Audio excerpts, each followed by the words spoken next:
नमस्कार, जनप्रभात सुपरफास्ट में आपका स्वागत है। मैं हूं हेमेंद्र सिंह। एक नजर डालते हैं आज की सुर्खियों पर। दिल्ली एनसीआर में न्यूज क्लिक से जुड़े 30 ठिकानों पर छापेमारी। विदेशी फंडिंग मामले में हिरासत में लिए गए कई पत्रकार।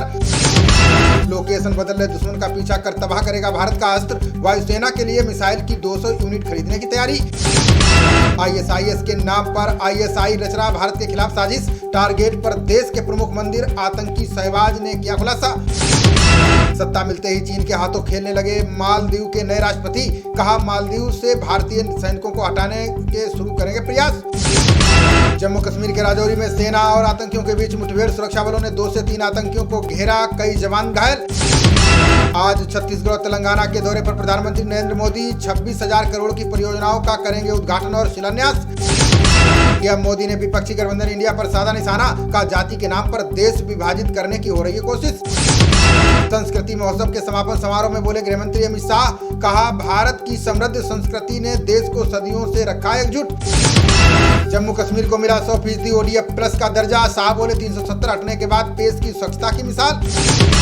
सीएम स्टालिन ने इसरो के 9 वैज्ञानिकों को किया सम्मानित। सभी को 25-25 लाख रुपए पुरस्कार देने की घोषणा। मणिपुर में मोबाइल इंटरनेट पर प्रतिबंध 6 अक्टूबर तक बढ़ा। 2 छात्रों की जान लेने के बाद प्रदर्शन के चलते लिया फैसला। कोना में पुल की मरम्मत के नाम पर इंजीनियरों का फर्जी भाड़ा। 142 करोड़ रुपए का बना दिया 42 करोड़ का एस्टीमेट। मरम्मत कार्य के चलते काशी विश्वनाथ समेत 8 ट्रेनें निरस्त। 15 अक्टूबर तक राजधानी एक्सप्रेस का बदला गया रूट। फतह मरानी मामले में विपक्ष के पास नहीं है कोई सबूत। सिब्बर बोले गठबंधन को बताना होगा अपना दृष्टिकोण। टाइप 2 मधुमेह के रोगियों के इलाज में धूप मददगार। जर्मनी के शोधकर्ताओं ने अध्ययन के बाद किया नया खुलासा।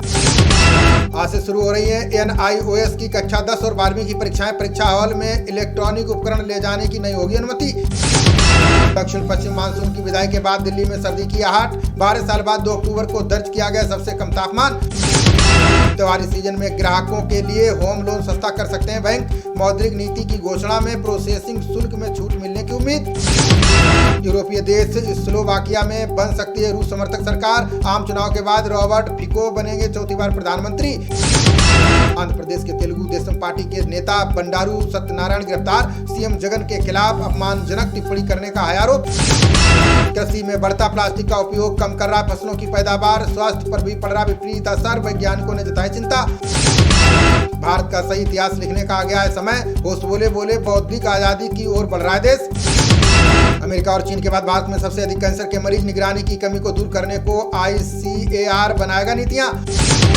भाजपा से नाता तोड़ने पर अन्ना द्रमुक नेता पलानी स्वामी का बयान। का 2 करोड़ पार्टी कार्यकर्ताओं ने मिलकर किया फैसला। महाराष्ट्र के एरवदा जेल का कैदी पुलिस को चकमा देकर फरार। पुणे के अस्पताल में पिछले 3 माह से चल रहा था इलाज। छत्तीसगढ़ में आम आदमी पार्टी ने जारी की दूसरी लिस्ट। अब तक कुल 12 प्रत्याशियों को चुनावी मैदान में उतार चुकी है पार्टी।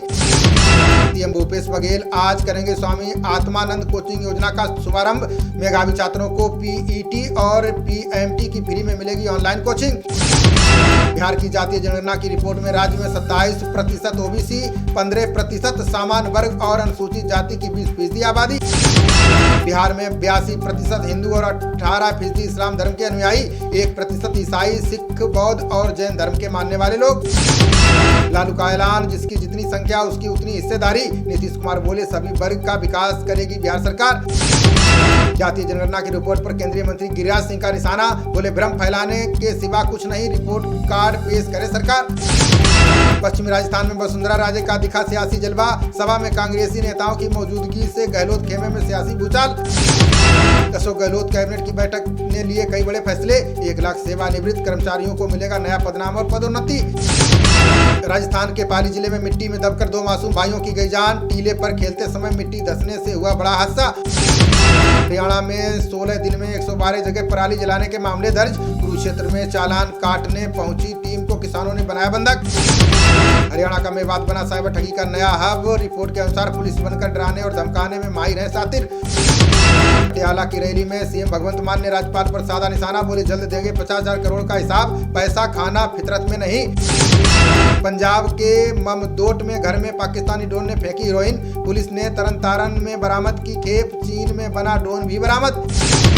पंजाब में अब खुलेगी पोस्ट मैट्रिक छात्रवृत्ति घोटाले की पोल, 39 करोड़ के स्कैम की जांच में जुटी विजिलेंस की टीम।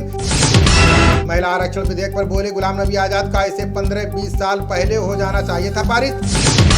यूपी, पंजाब और दिल्ली में मुख्तार की बेनामी संपत्तियों की होगी जब्ती, ईडी ने खरीदी गई बेनामी संपत्तियों की तैयार की सूची।